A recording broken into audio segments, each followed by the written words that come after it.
Hey everyone, welcome back to the channel. This week we're exploring the stunning state of Maine over 5 unforgettable days, from the rugged coastlines and charming small towns to the mouth-watering lobster feasts and hidden nature gems.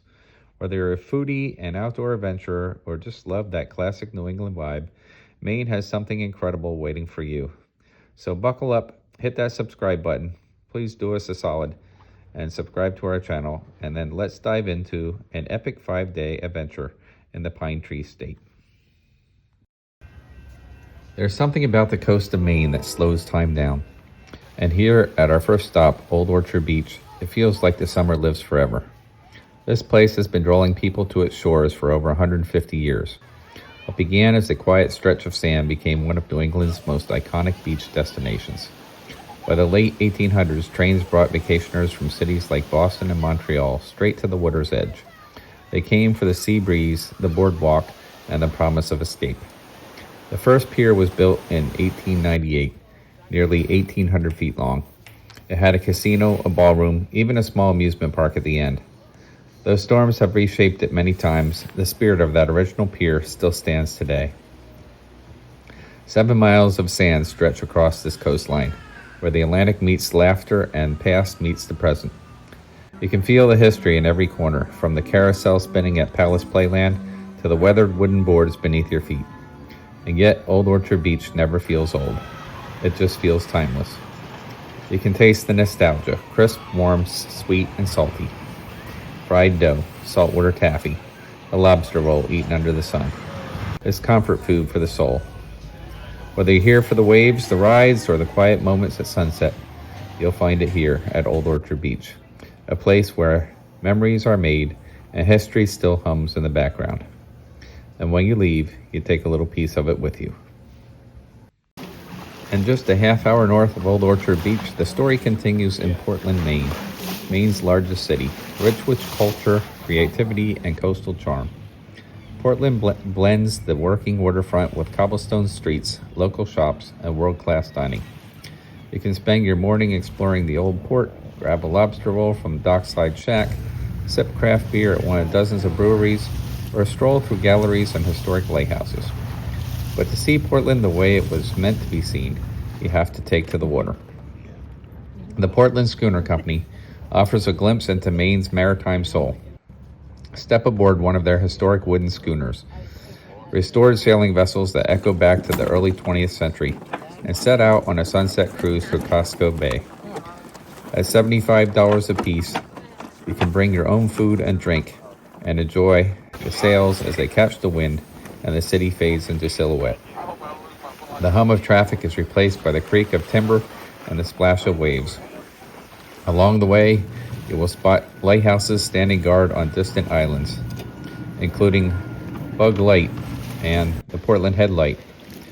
You'll also see seals sunning themselves on the rocks and lobster buoys as the lobster boats return home and the sky turns gold.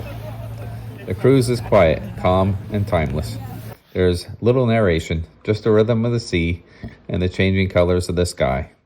It's a reminder that sometimes the best way to experience a place is to let it speak for itself. The next morning we got very early and drove the short distance to Cape Elizabeth. Welcome to Portland Head Light, one of the most iconic and photographed lighthouses in the United States. Located along the rugged coastline of Cape Elizabeth, this historic beacon has stood watch over the Atlantic Ocean for more than 2 centuries. It sits within Fort Williams Park, a popular destination for locals and visitors, offering panoramic ocean views, walking trails, and a glimpse into Maine's rich maritime past. After grabbing breakfast at a diner in Portland, we then drove to Coastal Maine Botanical Gardens in Booth Bay. Located on over 300 acres of lush landscape, including the tidal shorelines and scenic trails, this is the largest public garden in New England. It's open from May 1st to October 19th, and the gardens welcome visitors from 9 a.m. to 5 p.m. Be sure to snag your tickets online ahead of time to save $4 per ticket. It's $25 for adults. Seniors and veterans are $21, students $16, and children ages 3 to 17 are $9. Discover more than just botanical beauty. The gardens feature themed spaces like the Learner Garden of the Five Senses, a delightful children's garden with play cottages and story elements, the Borsarge Family Education Center, and Fairyland Village. Hidden in the wooded trails await the legendary Guardians of the Seeds, 5 giant trolls crafted by the Danish recycle art activist Thomas Dambo. These awe-inspiring creatures, Roxkva, Burke, Grow, Lilja, and Soren, each embody a part of a tree and a vital message about biodiversity, sustainability, and conservation.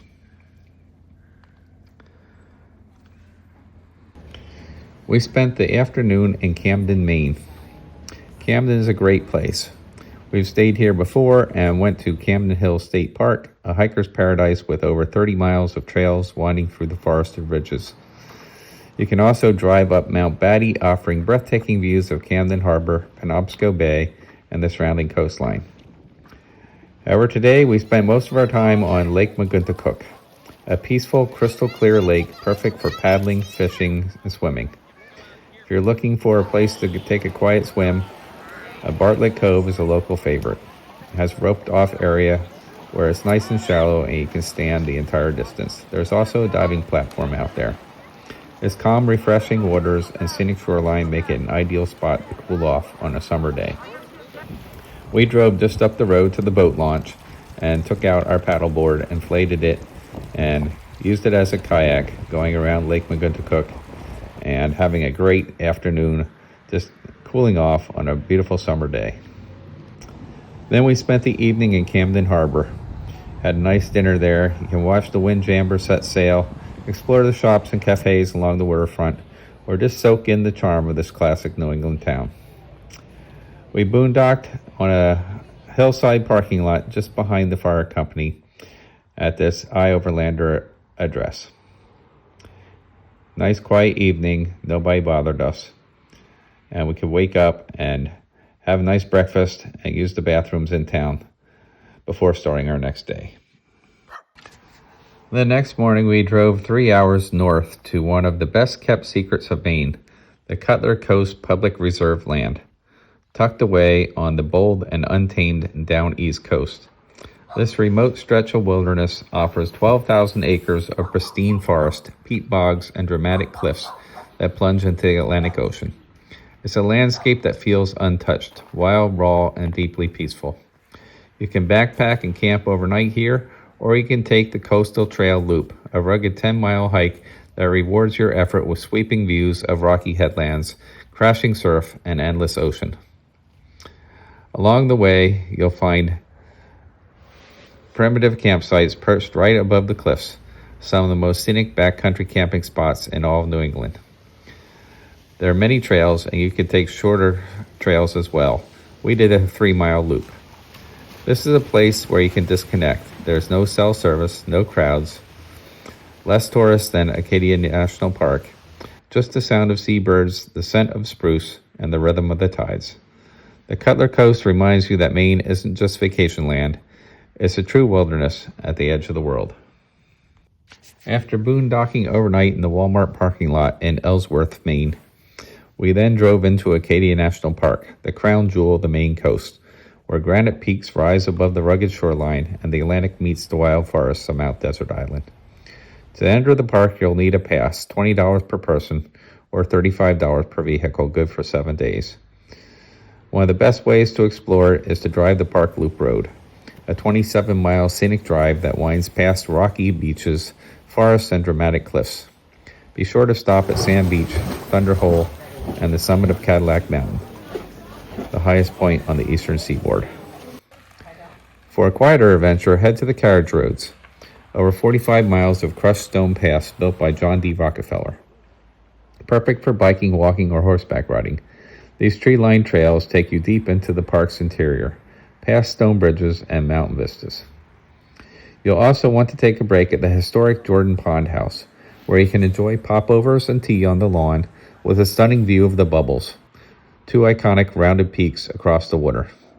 We always stop here and have our pictures taken on the Adirondack chairs just outside Jordan Pond House and overlooking the pond itself. We then stayed overnight at the Blackwoods campground, which offers wooded, peaceful sights just a short walk from the ocean. We spent most of our next day on the carriage trails, riding bikes, and then in the afternoon we went to Echo Lake, which is perfect for swimming, paddleboarding, and kayaking. We inflated the paddleboard and I went out on the lake and was chasing after mother loon and her young. These iconic birds are a symbol of Maine's wild lakes. Their haunting calls echo across the water at dusk, a sound that's both eerie and beautiful. I chased after them with my paddleboard for 45 minutes and watched as they dive deep in search of fish, sometimes staying under for several minutes. One of our favorite places to go whenever we travel to Maine is the Trenton Bridge Lobster Pound. This is a Maine tradition founded by the Gascon family in 1956. It's a no-frills seafood spot serving up wood-fired, seawater boiled lobsters for over 6 decades. There's picnic tables, iron kettles set over wood fires, and lobster rolls dripping with Connecticut-style drawn butter, rich and unforgettable. We paid $14.99 for a pound of lobster. We each got 1.5 pound lobsters and an ear of corn on the cob. Positioned at 1237 Bar Harbor Road in Trenton, Maine, is right before crossing onto Mount Desert Island, a popular stop for Acadia National Park visitors. Finally, we ended our day at the Bass Harbor Lighthouse, one of the most photographed spots in the park. At sunset, the sky glows over the cliffs, and the lantern casts its beam over the open sea. It was a calm evening, picture-perfect day to end in Acadia. We then spent the night again in the Ellsworth Walmart parking lot. We love to go to Maine every August. It's one of our favorite East Coast destinations. I hope you enjoyed today's video.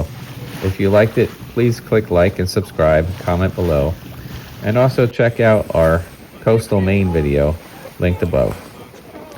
Thank you so much for being a subscriber and for watching our channel. We really appreciate your support. Until next time, happy travels.